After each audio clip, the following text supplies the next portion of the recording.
ऐसे कार्यक्रम की जो विजनिंग है, जो परिकल्पना है, वो केवल एक स्वप्न दृष्टा जो लीडर होता है, एक विजनरी लीडर होता है, वही कर सकता है। जब पहली बार 2022 में हमने कार्यक्रम किया, उन्होंने कहा कि इस बार झंडों की प्रॉब्लम होगी, क्योंकि इतनी मात्रा में झंडे नहीं हम बनाते हैं इस देश में। देश भर की हजारों लाखों सेल्फ हेल्प ग्रुप्स की महिलाएं झंडे निर्मित करके सप्लाई कर रही हैं। वर्ष 2023 में उत्तर प्रदेश ने हमसे एक झंडा भी नहीं खरीदा और ये कहा कि हमारे सेल्फ हेल्प ग्रुप सारे झंडे बना देंगे, वो सक्षम। कि ये सेल्फ हेल्प ग्रुप्स, महिलाओं के सेल्फ हेल्प ग्रुप्स, ये पूरा एक उद्योग बन गया है, जो झंडे बना रही हैं, बेच रही हैं।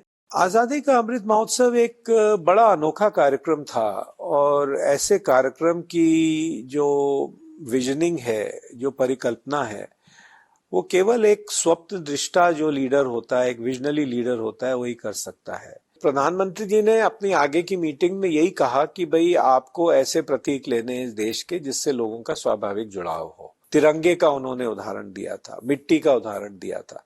ये सब उनके दिमाग से निकली हुई ये सारी योजनाएं हैं कि अगर इस प्रकार के कार्यक्रम को आपको सफल बनाना है और 140 करोड़ भारतीयों को इस भावना से जोड़ना है कि उनके लिए देश सर्वोपरि है, तो देश के कुछ ऐसे प्रतीक आपको चिन्हित करने होंगे जिनसे लोग बाग आइडेंटिफाई बिल्कुल आसानी से कर सकें। हर घर तिरंगा भी उन्हीं की एक कल्पना थी, जिसके फलस्वरूप हमने इस पूरे कार्यक्रम को किया। जब पहली बार 2022 में हमने कार्यक्रम किया, उन्होंने कहा कि इस बार झंडों की प्रॉब्लम होगी, क्योंकि इतनी मात्रा में झंडे नहीं हम बनाते हैं इस देश में। और इस प्रकार से पूरी एक इंडस्ट्री बनी और एक इकोनॉमिक एक्टिविटीज शुरू हुई। और इस वर्ष भी जो हर घर तिरंगा कार्यक्रम हो रहा है, तो देश भर की हजारों लाखों सेल्फ हेल्प ग्रुप्स की महिलाएं झंडे निर्मित करके सप्लाई कर रही हैं।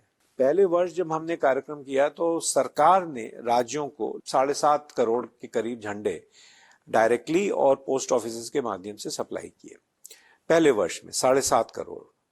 दूसरे वर्ष में जो झंडे सरकार द्वारा या पोस्ट ऑफिस द्वारा सप्लाई हुए और जिनकी सोर्सिंग बड़े विक्रेताओं से होती थी, वो 7.5 करोड़ से गिरकर 2.5-3 करोड़ हो गए। बाकी के झंडे जो थे वो विमेन सेल्फ हेल्प ग्रुप द्वारा बने। उत्तर प्रदेश ने 2022 में हमसे संस्कृति मंत्रालय से 4.5 करोड़ झंडे खरीदे थे। वर्ष 2023 में उत्तर प्रदेश ने हमसे एक झंडा भी नहीं खरीदा और ये कहा कि हमारे सेल्फ हेल्प ग्रुप सारे झंडे बना देंगे, वो सक्षम है। वर्ष 2024 में अभी तक हमारे पास केवल 20 लाख झंडे की डिमांड आई है। पूरे देश में इस कार्यक्रम के दौरान करीब 25 करोड़ झंडे की मांग होती है, क्योंकि 25 करोड़ घर हैं और हर घर अपने प्रांगण में एक झंडा लगाता है।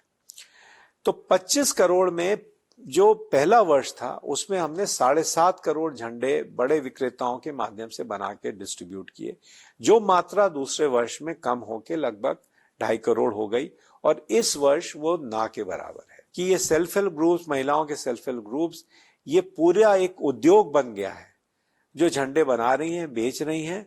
और ये झंडा बेचती है 15 से 20 रुपए के बीच में। और अगर ये इस कार्यक्रम के दौरान, क्योंकि इतने बड़ी मात्रा में झंडे हैं, तो इनकी अच्छी इस कार्यक्रम के दौरान अर्निंग हो रही है।